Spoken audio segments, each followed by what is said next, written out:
Cuando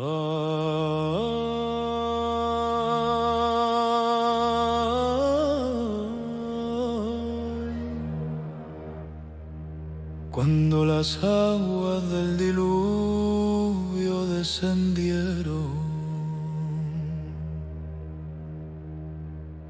la tierra quedó en silencio, la soberbia de los hombres había sido lavada, las ciudades borradas y solo el murmullo del viento sobre el arca contaba la historia.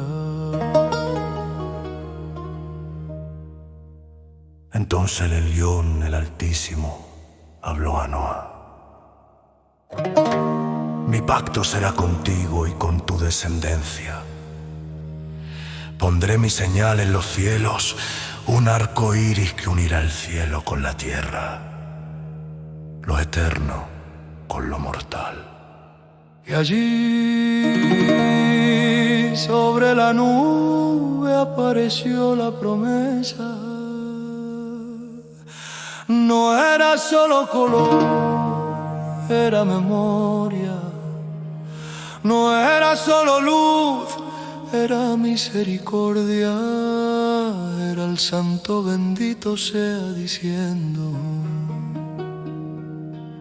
aunque el juicio caiga, mi misericordia siempre se levantará más alta que las aguas.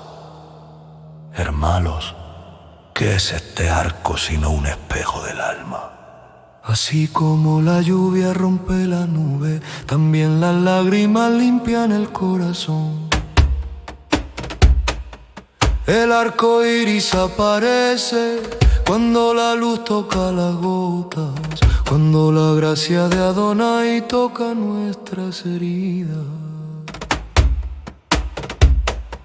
Rabí Yeshua enseñó siglos después: bienaventurados los que lloran, porque ellos recibirán consolación. El arco iris es la voz del cielo respondiendo a esas lágrimas,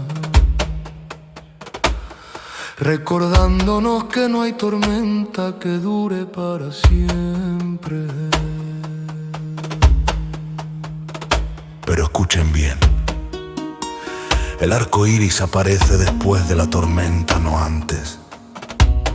Así también la gloria del Eterno brilla más cuando hemos atravesado la prueba.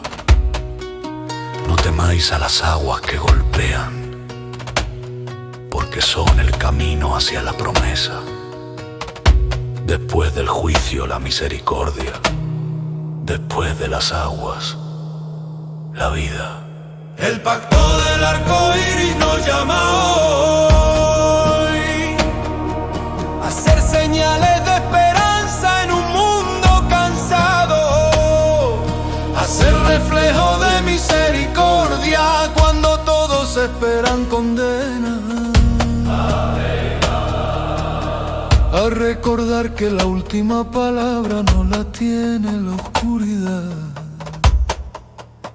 sino la promesa del santo. Cada arco en el cielo nos recuerda que el Altísimo no nos olvida. Y así como Noa halló gracia, también tú puedes hallarla. Hoy mismo, camina con el Eterno. Confía en su pacto y verás su arco de promesa iluminar tu tormenta. Amén. Amén.